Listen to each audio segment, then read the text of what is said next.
The Education Secretary Gavin Williamson has dropped his plan to keep primary schools in 10 boroughs in London open after pressure from councils. Our education correspondent Dan Johnson is with me now. Dan, there's another very swift change of policy here. Explain what's happened. Yes, this decision was only made 2 days ago when the government, the Education Secretary, said that primary schools in some parts of London and in some counties around it needed to stay closed next week because of the level of the virus. We can see on the map the areas that were involved. Some London boroughs and some areas around, they're highlighted in red, but not all primary schools right across London. And this caused some concern amongst local leaders, because you can see there the boroughs highlighted in red are the ones which had to keep children at home. The ones in grey were told that pupils would have to come in, even though some of those boroughs had been asking to close their schools before Christmas because of the level of the virus. And it was pointed out that the levels of the virus didn't seem to match which areas had been told to stay open, which had been told to close.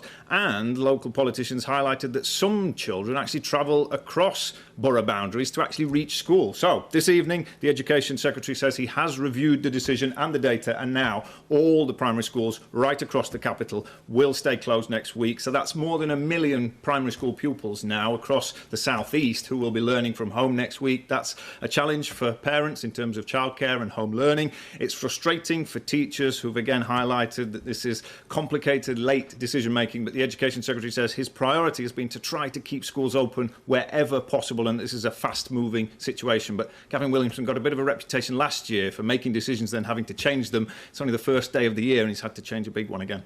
Dan, thank you.